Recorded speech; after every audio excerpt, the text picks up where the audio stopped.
a lot of my work is making other people feel special.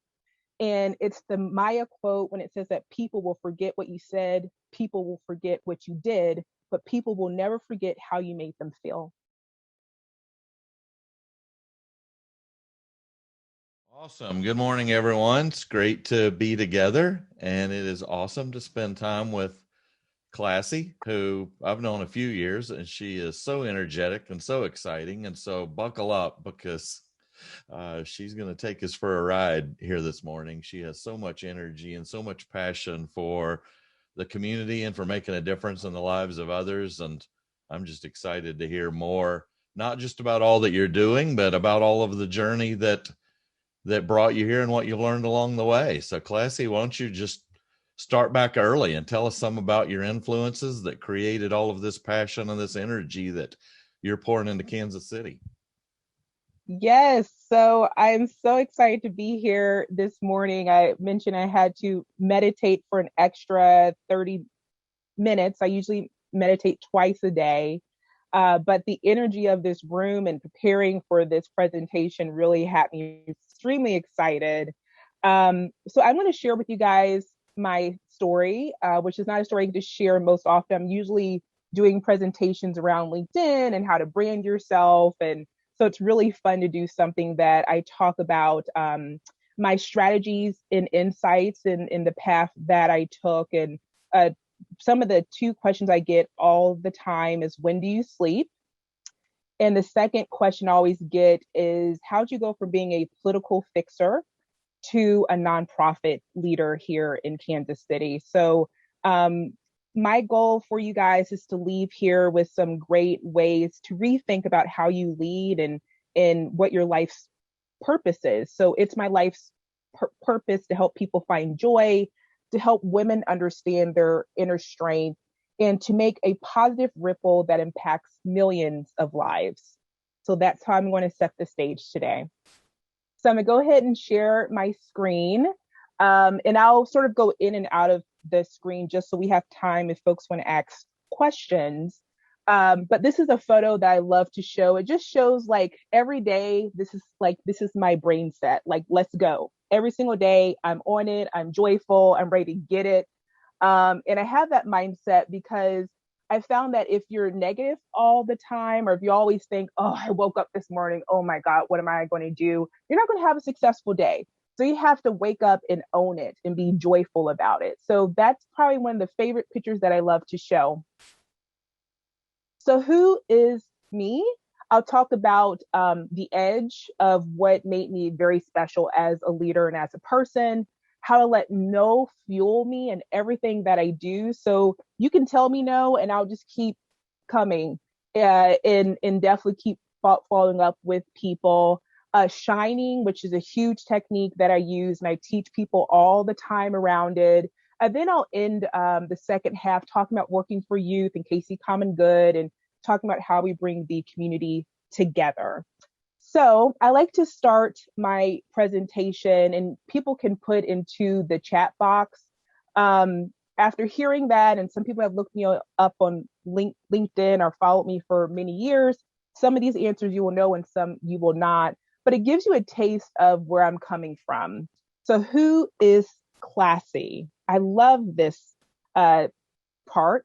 Am I president and CEO? Am I a child of incarcerated parent? Is my favorite color yellow? Was I the political director of a $21 million US Senate campaign? Have I impacted 2.2 million lives? Do I have 5 post-secondary degrees, and do I serve on 5 boards? That's pretty insane. Then also, do I have 40,000 social media folks that follow me? So which one is not true? And if everyone can put it in their chat box, because I don't think they're able to unmute, but I think that would be cool to see.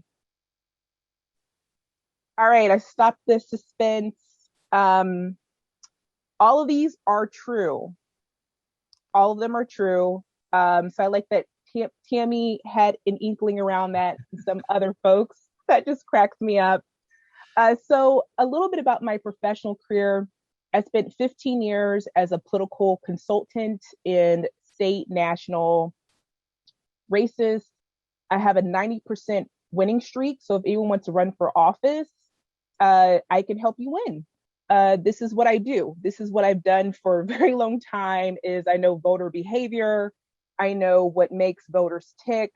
I've worked and had a really unique background working for Republicans and for Democrats. I also handled crisis management for politicians for 15 years. So I've seen everything. Nothing shocks me. Human behavior is very unique. And that really allowed me to understand grit. That really allowed me to understand solutions to horrible things and just getting things done. I've also worked in the nonprofit space, in the foster care space, for Goodwill and many other spaces. And I've also been the youngest. And I always think that's important to mention. As a leader, people always say, I'm sure you deal with a lot of different things. I said, usually my age was always a thing that came up. Oh, you're so young. How are you in this position? I got that a ton. And I would just keep doing my work because I let my work speak for itself. Um, I went to school too much. I do believe you can be outstudied. So I went for political science and criminal justice is what attracted me. I wanted to be a lawyer. And I was interning for City Hall, and the city council woman said, Klassie, you're very convincing. You have a personality that people just want to run to. And she said, you should work in politics. And I just thought, this is really crazy. I just want to be a lawyer. And she took me to an event, and I was hired that day to run a political campaign and was running ever since that time. When I'm not doing my job every day at KC Common Good, I'm also a meditation instructor. So I love to know how to meditate, why does it work, the neuroscience behind all of that. So fun facts, pretty quick about me. This is my favorite photo that I like to show. This is me in New Orleans at a graveyard. And this provides so much significance in my life. When I graduated from college, a lot of my friends were in, entry level positions. When I graduated, I was supervising and managing a staff of 14 in over 4,000 foster homes in the state.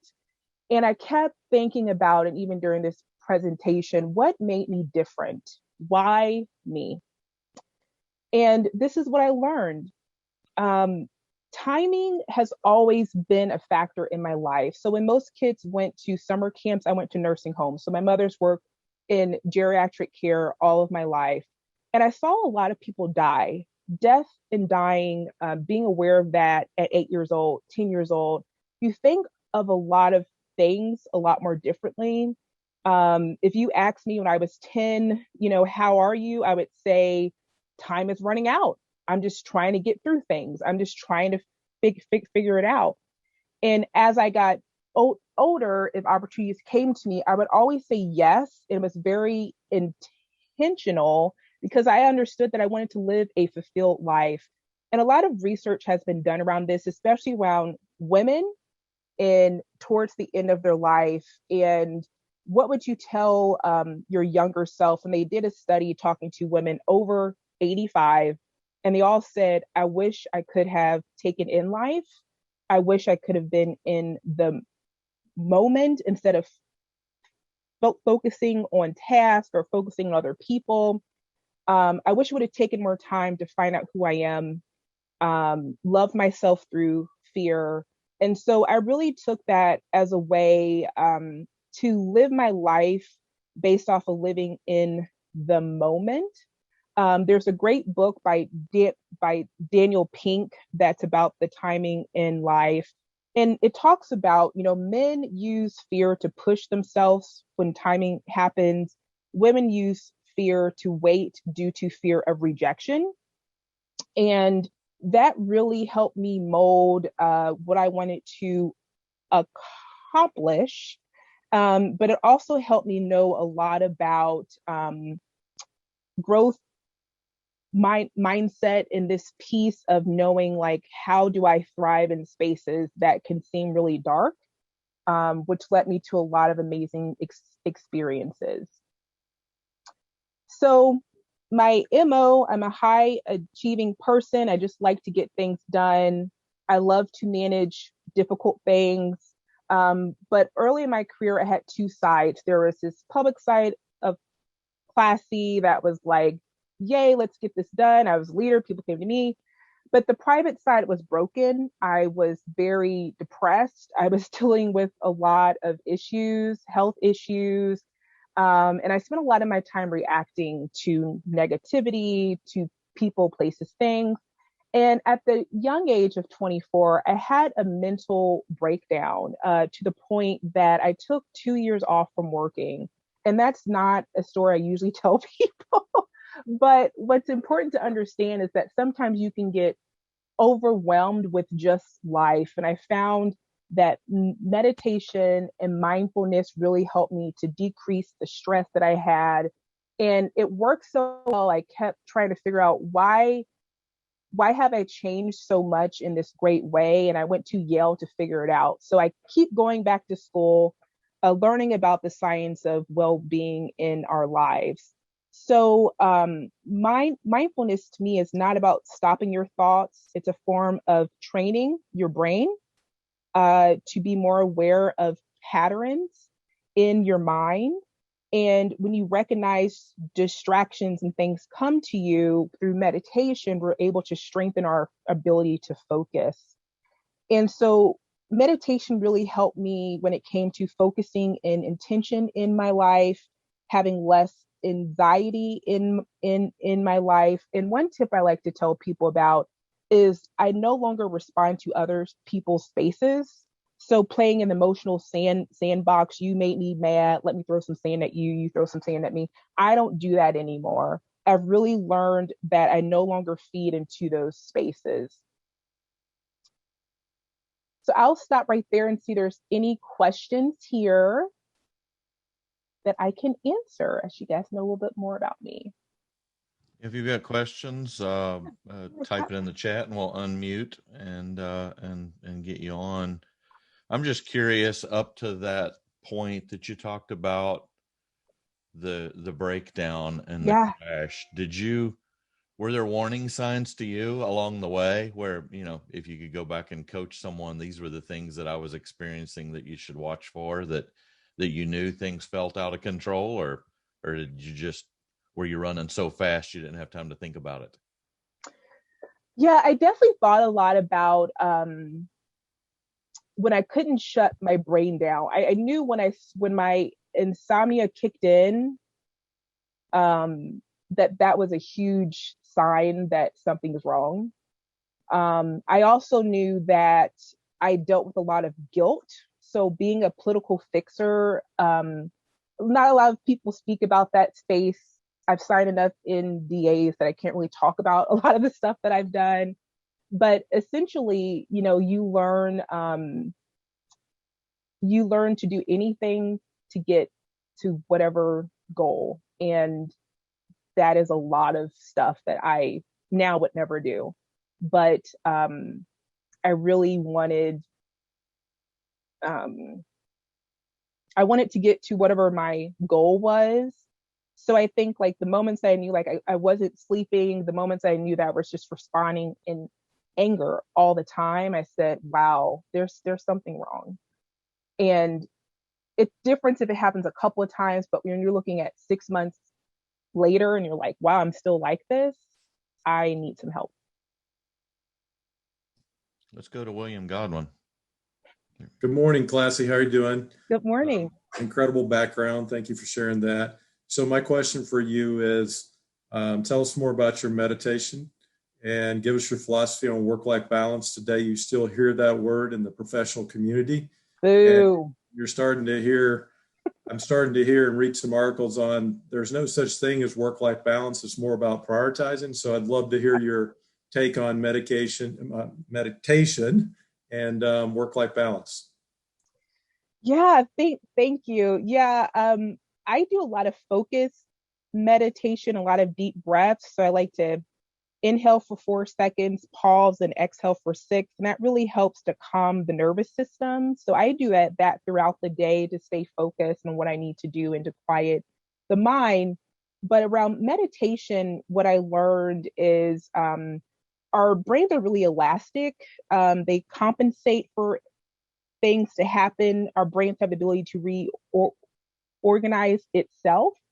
And to me, that brings a lot of hope. So when people feel like they're stuck or they can't change, it's like, well, actually, that's not true. You can really help to regain different areas that you didn't think.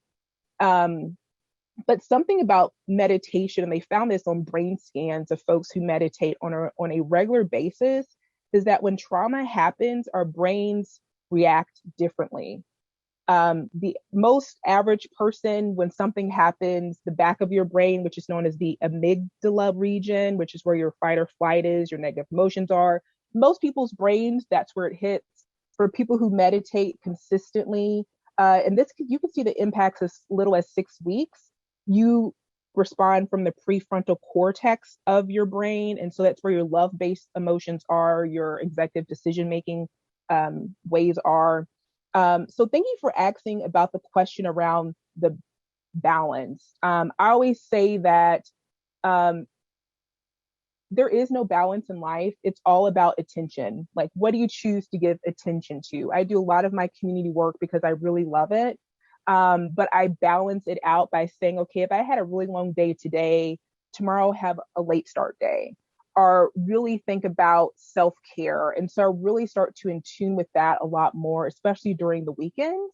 But around this balance issue, I, have managed people most of my career. And I'm a big believer in taking days off. I'm a big believer in making people aware of, like, hey, if you're having a hard time, it's okay if you don't show up today. Just being really emotional in intelligence mind around that issue. But to me, work-life balance is really something we should not promote. We should really be focusing on, what tasks you need to get done today. Focus on more stuff like day by day than trying to figure out, am I 50-50 with life and with my family and with my work? Because you just have to understand that some days it may be 80% work and 20% maybe family focus, but also know that, like, that also can flip. And so being comfortable with knowing that that will change day by day, I think is the best way to see that space. All right, well, I'll keep going. I have Yeah. I've asked Mike Kenny several times to run for president, so his question here makes me believe he's Oh, yeah. thinking about it. Done. Go ahead, Mike. Klassie, great to meet you. Yeah, hey, first and foremost, prior to my question, meditation, so I run a nonprofit, Warriors Ascent. We help veterans and first responders with PTS. So yeah, meditation is one of the cornerstones of what it is that we do. The whole system 1, system 2 thinking, Daniel Kahneman, thinking fast and slow. Yeah. So, I feel you, stepping in between stimulus and response. So, I'll say critical modality. That aside, getting back to the politics, what has made you so successful as a, managing political campaigns? What are the keys to success in your assessment? So I had the honor of being mentored by Steve Glorioso and Pat Gray, who were two heavy hitters in Kansas City. I met them for coffee every week when I ran for campaigns. And what I learned is, to be successful, you have to do a lot of background work before things open up to the public. So when I go make an ask to someone, if I'm talking to a union or a supporter group, I've already had like 10 conversations with multiple people in that group before I even get to the ask. And so it's very methodical to do a lot of that sort of yellow brick road before you get to the actual road kind of work. I also found that going to those old school techniques, knocking on doors, connecting with especially if you're new, connecting with people in person is like bread on butter. People will never forget you. No one knocks on doors anymore. Everyone's trying to go to social media. But something that always works is make sure you have a good on the ground kind of technique, make it intense. Yard signs matter. We know that voters need to see a candidate's name at least like 8 times before they actually go and vote. So having that constant presence, and something that I started that was really new, was at the time trucks would actually have banners on them, and I would get these posters of whoever's running that I'm working for, and I have them drive around the city for days.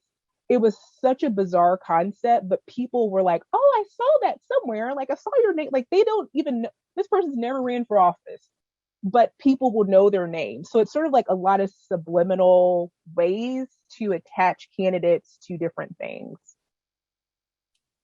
I appreciate it. No, very insightful. Yeah. So let's connect, by the way. Okay. All right. Well, I'm going to move on to the next part of fun. So these are some of the techniques that I use. Death and dying keeps showing up in my history, but there was a professor who came to UMKC, and he went through the funerals of men and women, like 10,000 funerals, which is like, who thinks to do that? And he saw this common theme of a lot of men would have these funerals with hundreds of people would show up, and women traditionally would have these smaller ones. And he was like, what's happening there? And he really correlated that to networks. So my edge is building relationships. So I really learned the key of loose connections, which means multiple groups from different spaces. I will go anywhere and speak to anyone.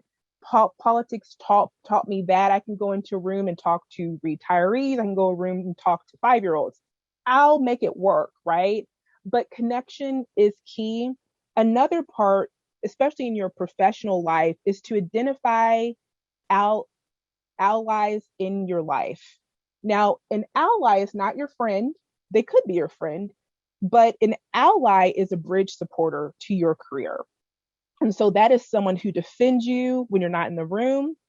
They will help you wedge relationships. So if you've been trying to reach out to a company, a potential employee, they help you bridge that by saying like, hey, can you ask that person to show up to this meeting with me? I actually had this conversation last night with someone. But they help to create the connection where you cannot. And that's helped me throughout my entire career. And then last piece, obviously, is a mentor. I have a lot of mentors that I work with in different spaces, but these are 3 questions in groups that I look at: people I know in my community, people who I wanted to know, and then people that I admire. And that really, and what I do every quarter, this is how like you can really make it a technical process. You write down 3 people in those spaces. And then you start to ask them out to coffee or Zoom meetings and things like that.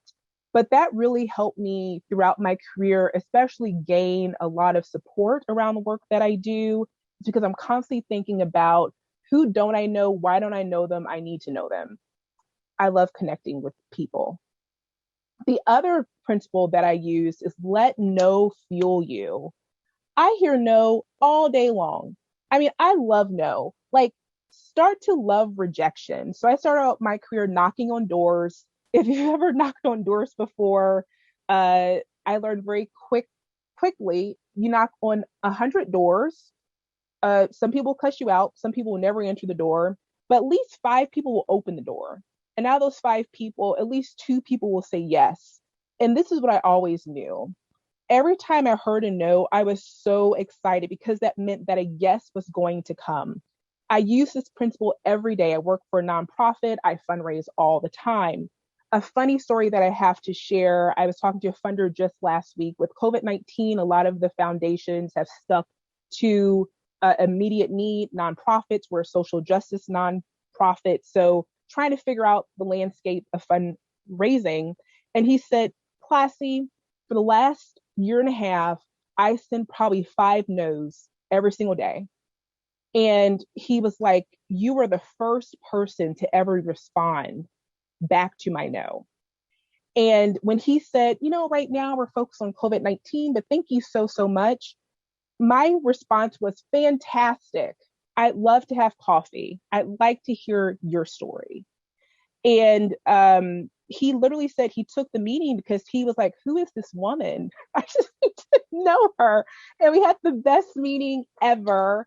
But the key there is, as people, we are patterned to say no. We learn to say no as a child. We learn to say no as parents. No is a part of our vocabulary. And what I encourage people to do is to ask 3 times, especially in your professional career, if you're working with a boss. Is that clear? What do you think? What do you want to see more of? Ask 3 times, check in, follow up with people, touch base, let's meet for coffee. I'm the follow-up queen. Look, if I want to meet you, I will eventually do it. It may not be this year, it may be next year, but if I've put that space in there, I will get to see you. So I like to show that as a professional. Another piece that made me really unique was I realized that my superpower was a lot of things. Something that politics taught me was to be ready for solutions. So in corporate world, in nonprofit world, we have days, right? We have days to create requests. We have days to look at quotes. In the political world, you have hours. And even now you have minutes to think about how you respond. So a lot of my political fixer job was, if something awful happened, what were 3 solutions? And I translated that into my work, where if I had a boss, and I would see this happen actively in meetings, my boss would be quiet and she'd go, Klassie, what do you think? She would ask me because she knew that I had solutions to it. There's nothing bad that can happen that cannot be figured out. This is what I learned throughout my entire life. And body language is also very important. I always say this to women, is to speak up with empowerment in your voice. I use my voice a lot because I understand a lot of women can't in this world. We are in America, and you can say what you want to say. There's a lot of freedoms there, but in other parts of the world, women can't speak up. And so a lot of times I think about who are the softest voices in the room. And even when you're like, I don't know how other people will respond, if they're going to think I'm negative, it doesn't really matter. Just speak up, use your voice to empower other people. The last piece I wanted to talk about is a lot of my work is making other people feel special. And it's the Maya quote when it says that people will forget what you said, people will forget what you did, but people will never forget how you made them feel. And every interaction I have with someone, I want them to leave joyfully. I want them to leave happy. I want them to leave in a way that makes them feel like, oh my gosh, okay. And also embrace your unique self. I have an energy about me since the day I was born. The best story I can tell is my great grandmother, who was blind. She had 30 grandkids. 30 grandkids. I was one of the youngest. And she would always have me walk her. And I remember when I was 5, I was like, Grandma, okay, you have to have me stop walking you. There's older people here. They're better at it. And my grandmother had never seen me in her life, never seen me. And she said, but Klassie, you are the best seer.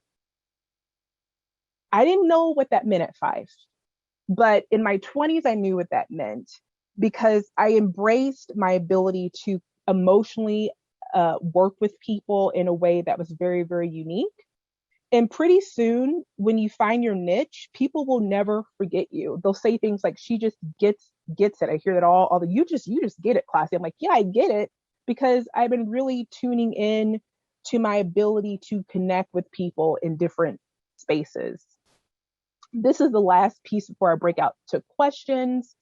Is a mindset I use every single day. Joy Seekers, my favorite book. But this is the essence of what I'm trying to talk about. I discovered that most of us are not afraid of the dark, but actually the light within us.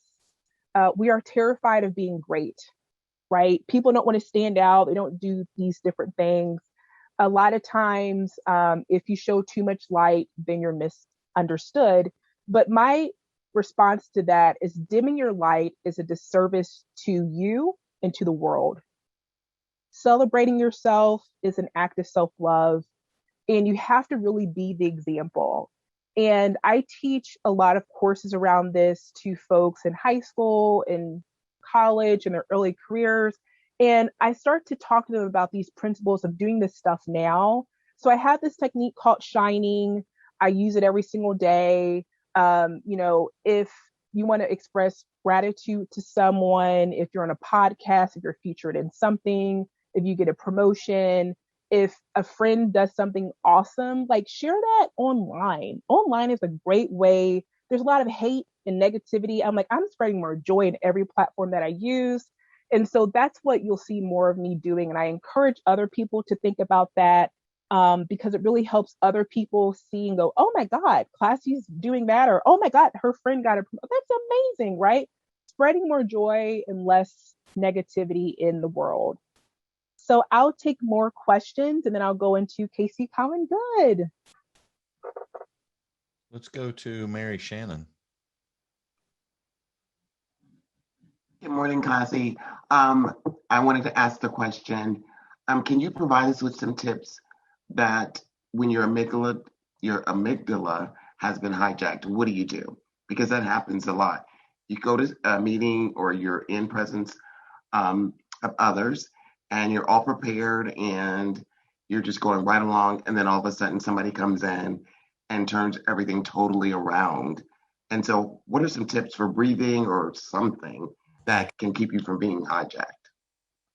The best thing you can do is do a long breath. And I've done this in meetings actually that may be very intense, especially in spaces and no one even knows that you're doing it. But if you do 5 rounds of inhaling for 4 seconds and exhaling for 10, your nervous system will start to calm down. Because what you're really trying to do is get your body to respond. And our body keeps score. It's a very popular book that folks read. But, I would say do that. Literally will take 30 seconds, but will help you reshift yourself in your focus. And if you're working with someone who is difficult, which that always happens, I always remind people that you have to figure out, why is that person being a trigger for you? Being a trigger for you, it's not about them, it's about you. And so that means you need to be doing some internal work on what those triggers are. And it's usually related to a early caretaker in your life. Doing that work offline is the best way to do it. But for sure, those deep breaths, a series of 5 will help to refocus you. You mentioned a bit about social media and the positivity on social media, but what gets the most views, the most impressions, drives the vanity metrics, tends to be negative and controversial. How do you remind yourself, and plus you work with a lot of kids and a lot of others, how do you coach others to be authentic to what you're trying to do and not get sucked into what drives traffic? A lot of that is goal setting. And I talk a lot about that because if your goal is to go to school, to have a career, doing things in the moment that are negative will have a huge impact on that. I know that because I've managed and hired people all of my professional life. And those things never leave you. So social media, I think a great way to think about it is, 10 years from now, is this what you want to show your child? Now, when you're 14, that seems like a crazy question. But to be honest with you, that visual allows them to say, like, no, I wouldn't do that. Well, if you have that internal gut that says that message, then don't do it.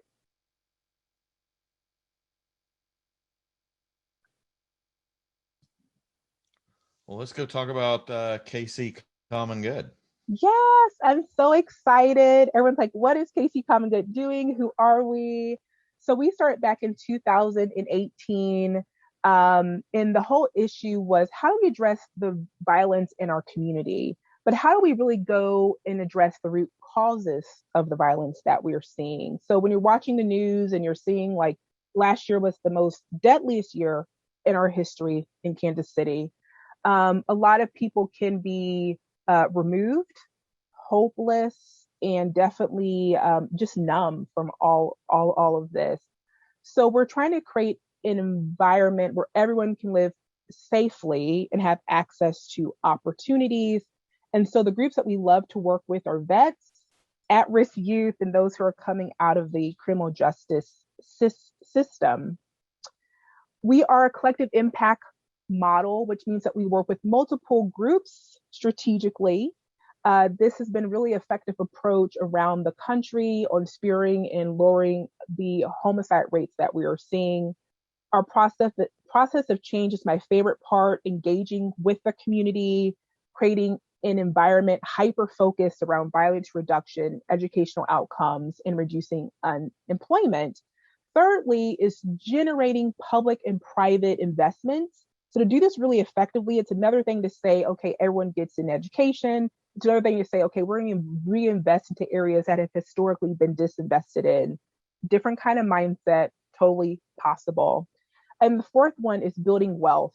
And the root causes a lot of the violence, a lot of the suicides, a lot of the issues that we're seeing is poverty is the root to a lot of this. Lack of access to resources, to education, to our repeated history of trauma that may happen family by family, history by history. I love to show this image because it really helps people understand that a lot of who we are is not physical. A lot of it is these social and economic factors. So it matters where you live, who you hang out with, what education level that you have. And that really helps us with those overall outcomes, length of life, and quality of life. KC Common Good lives a lot in the social and economic space and in the physical space. So people love to see that piece of it. So my philosophy around KC Common Good is very simple. Start by doing what's necessary, then do what's possible, and then suddenly you are doing the impossible. And my career has been a lot of this philosophy. One of the most ridiculous requests I think I ever got in a job was do a Guinness World Record. Okay, that's random. Are doing a event. How do you do a first year event that sells out? Okay, let's figure out how to do that. And all those sort of really crazy goals that I get, I just go with this mindset of just do the stuff and it will turn out the way it's supposed to. And usually it's going to turn out really, really well.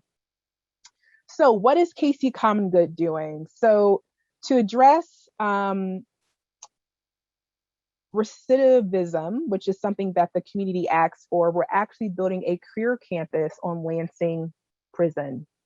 The first biggest prison reform in Kansas in decades is happening in real time.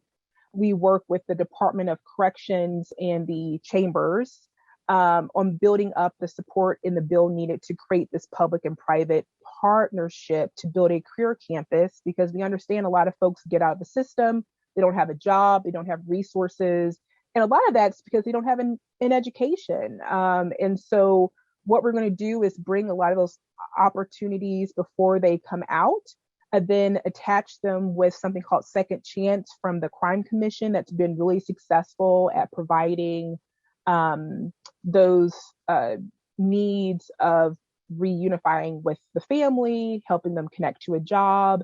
The recidivism rate when someone comes out and has an education with some sort of external support, it goes from 50%, which is what we're seeing in Kansas and Missouri, to about 15%.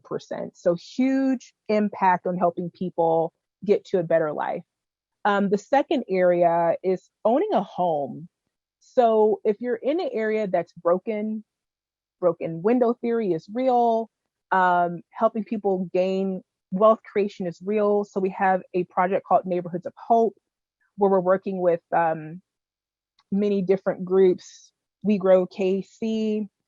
Tammy is on this call. Kauffman Foundation's created the pro forma. But what's really cool is bringing 40 homes east of Troost and doing something called house vesting, where the folks who are in the homes actually have a ownership in them. And there's a cool social impact piece where investors can invest into it and actually, look for the good, do some good, but also get a return on their investment. The third piece that we're working on, Working for Youth, which has just been around everywhere, is addressing high school dropout rates. So we know that folks who do not graduate from high school are more likely to go into a life of crime than those that don't. And so we need to do whatever we can to keep kids engaged and have that positive experience, to keep them motivated to finish, to get to that high school degree. And that is an 8-week summer for our youth, for 500 youth in those 6 central city zip codes. It's a target approach to have the highest crime rate, poverty rate. And so that's a really great way to look at that. The other area that the community asks for is access to resources. So where do you go if your youth is really stressed out? Where do you go if you need a support group for something? Right now, people are going to 50 different places. So we partnered with United Way to create a community connector. It's an online platform that's free and anonymous that will launch this summer. And we're starting out with over 10,000 resources from day one. So we're doing pretty well there. I'm super excited about it. And that information will be updated every single month. And then the last piece is key. So we have to address community trust with each other and also with the police. And so we're bringing a model called the Empowerment Network. They've been really successful. They began meeting every week for 15 years just around solutions to crime reduction. And it really helped to build community trust and also contribute to violence reduction. So we are conveners. We provide backbone support. This is what makes us unique. What's our value to all of this? There's a lot of folks convening, but they're not convening with action. There's a lot of folks who are nonprofits that are doing the everyday direct care, but they're not focused on that bigger picture. So we're the backbone support. We project manage a lot of this work. We're that neutral convener. Anyone can come to us. We'll help bridge, create relationships. And then what makes every program that we're working on and a lot of groups struggle with is collective impact with scale. So to do anything great, the things that we are doing is you have to look at short-term action, long-term action, and then have the backbone support to get those things done. So working for youth, I love to share, is about opportunity. It's about equity. It's about safety for sure. Our crime stats right now, we're on track to have more crime than we did last year, which was already record breaking. But I'll sort of share with you guys why that is happening from my professional opinion. What we know right now is that there is declining satisfaction with the police. These numbers have been very stark and shows very much that community trust is changing in our city and in our region. I like to show these stats so people understand the gravity of why working for youth is so key. Most people in our city are being shot between 16 and 36 years old. Last year, over 1,000 people were shot in Kansas City. That's alarming because we know that that only leads to more crime because some of these may be retaliation related, stress related, and those sort of things. So the power of working for youth is that we're really going after that 14 to 18 range, trying to get upstream to keep these kids in a positive space. What we also know is there is a poverty income attachment here. Most people who are victims of a gunshot make less than $20,000 a year. So there's a huge economic connection. And then the last piece is where people live. This really shocked me because it showed that most victims are shot within 2 miles of where they live. And around KC Common Good, we are very place-based solutions. So when people think like, well, couldn't we move people around? Could we do, it's like, no, you have to have place-based solutions, go to where the people are, help them amplify their amazing work. And then you'll see a lot more success than thinking we have to move people around. So the Empowerment Network in Omaha, Nebraska started 15 years ago. They're really a convener, facilitator. They work with community and different groups. And they experience the same things that we're experiencing now 15 years ago. Omaha was actually 15 years ago the second most deadliest city for a Black man to live, which is pretty shocking. But stress and trauma, lack of education, conflicts. I mean, there's all these things. Kansas City's going through these things right now.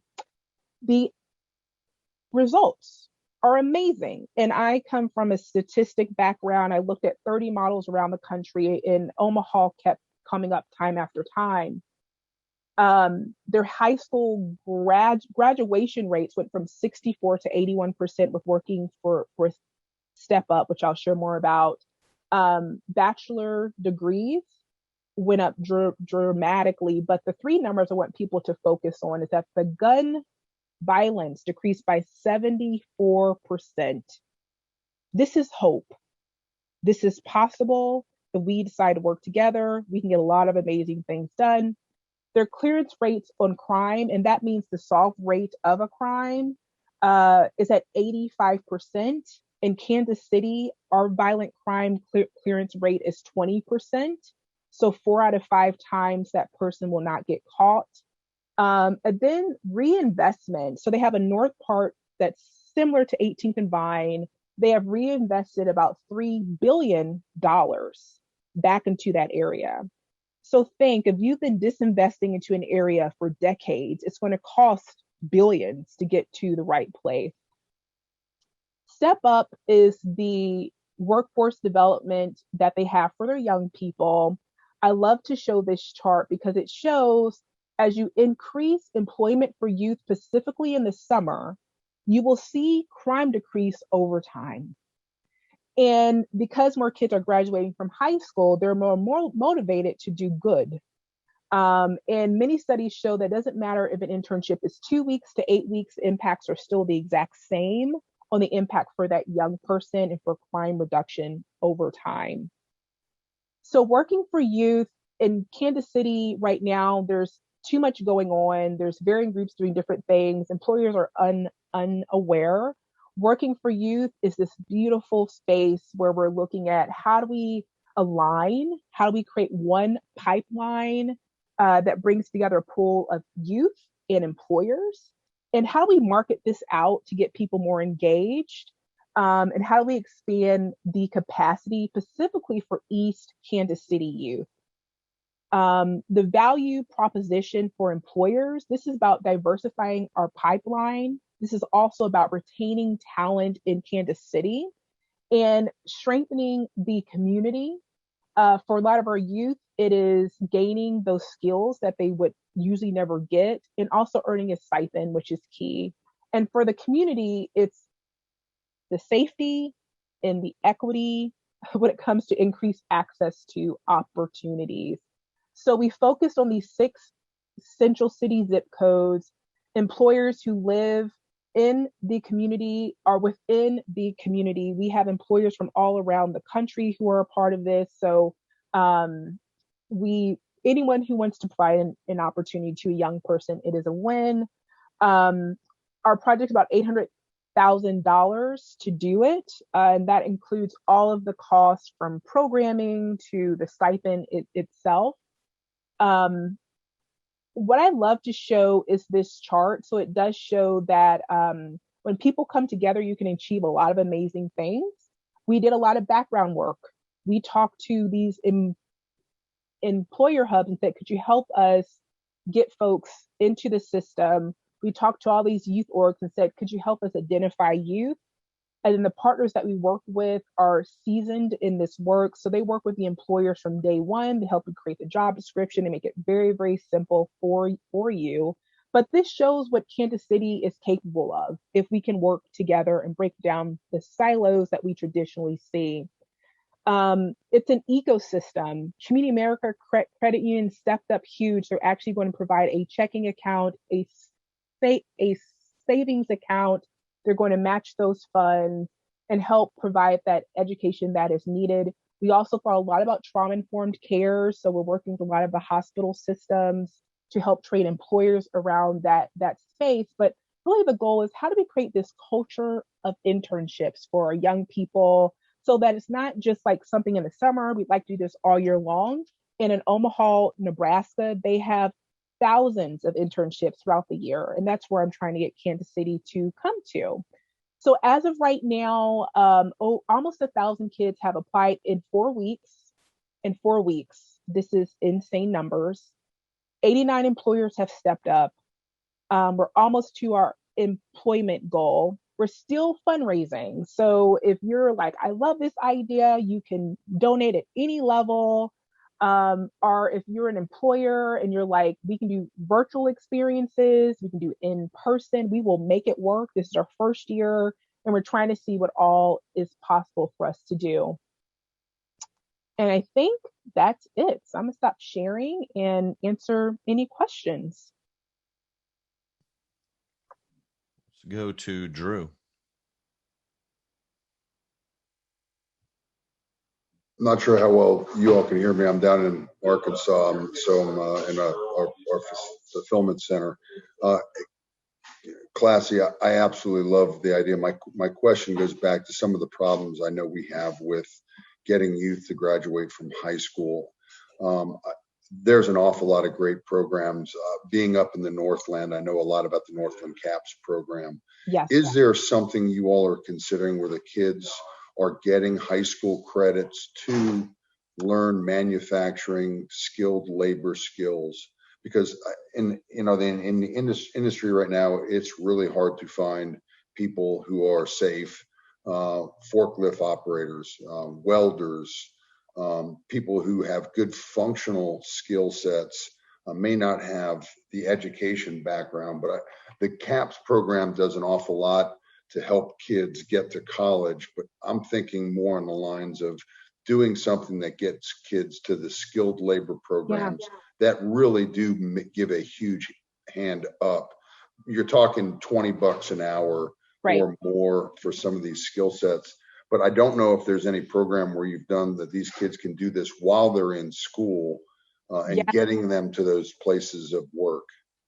So for KCPS, there is Emmanuel Tech downtown that does that. So they do the welding and different trades. And I think skill trade is also in the building also, but they're trying to get it off the ground and build it to capacity. So yes, people have been thinking about that. And I'm a big believer in that too. And the kids who go through working for youth will get credit for this work. So they're really working for school and getting a check, which is great.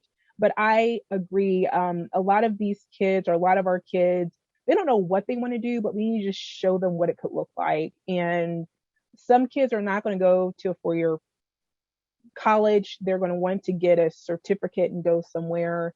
I think that MCC has been doing a great job on expanding those opportunities and working on growing that out.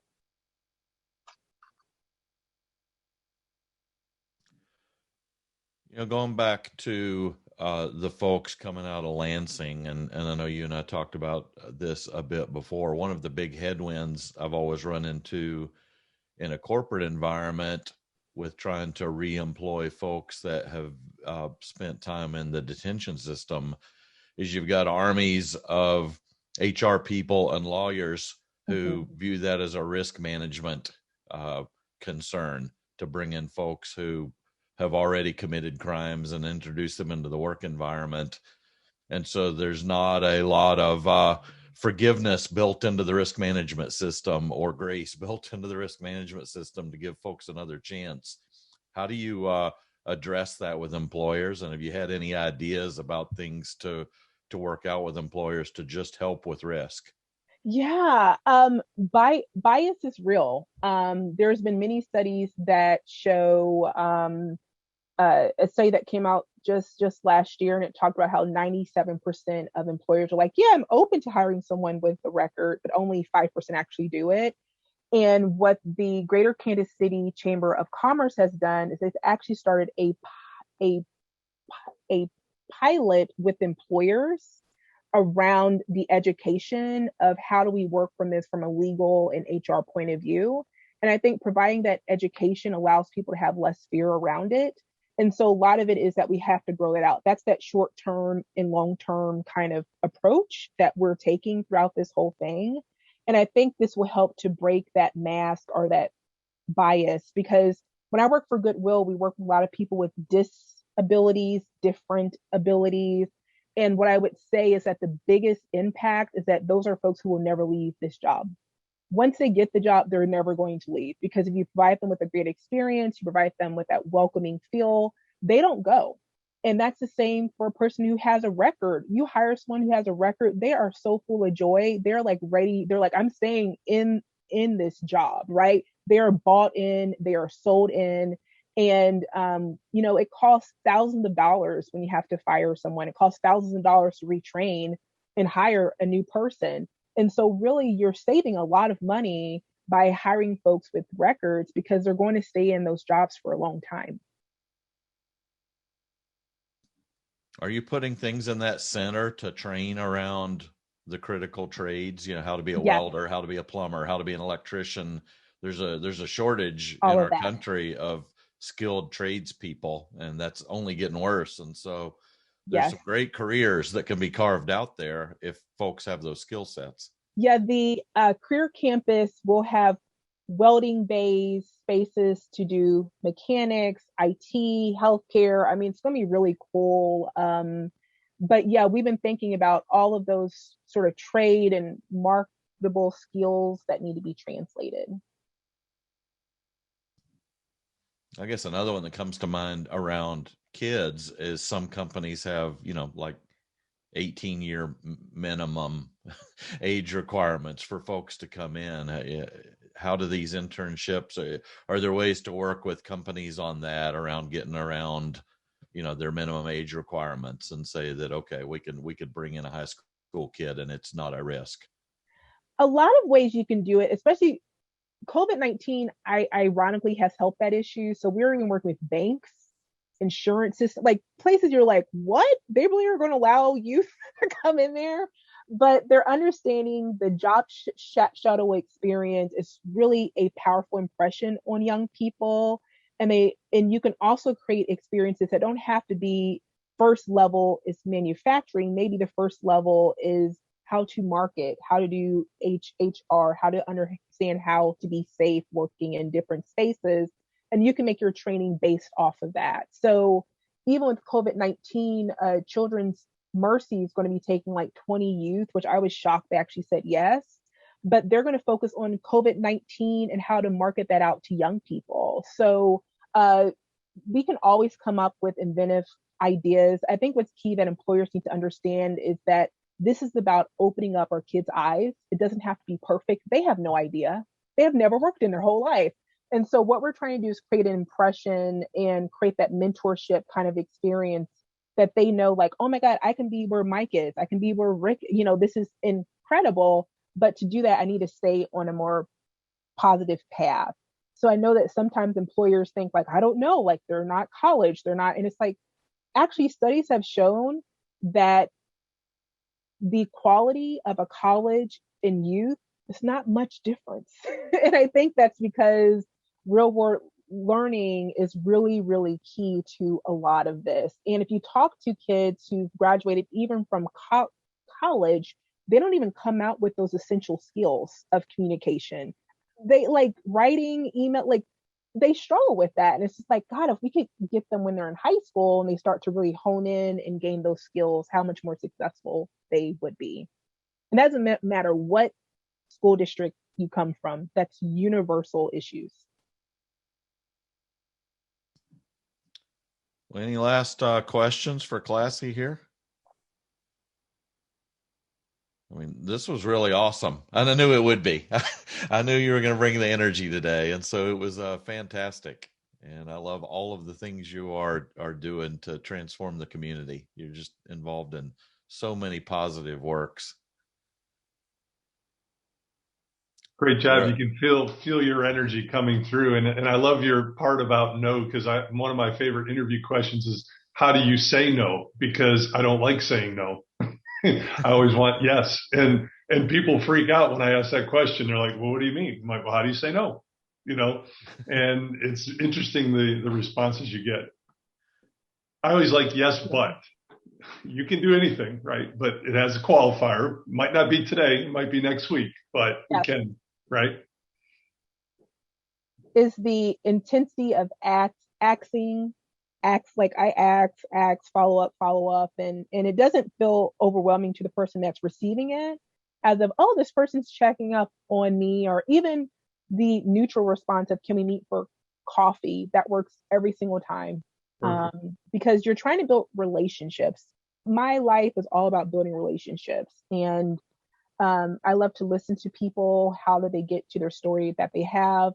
My grandmother always said that's why we have 2 ears and 1 mouth. Is I do more listening. This talking for an hour, I hardly ever do it. Most of the time when I'm talking to people, I just ask them questions. How did you get here? What did you learn? And people love to share their story. So that doesn't mean a no. It just means like they're interested in trying to figure it out. Well, that's awesome. Well, appreciate you spending time with us, Klassie, and telling us about your journey and about the things you're doing. Thank you so much, you guys. Have a great rest of your day. Thank you. All right, everyone, have a great weekend. We'll see you next week.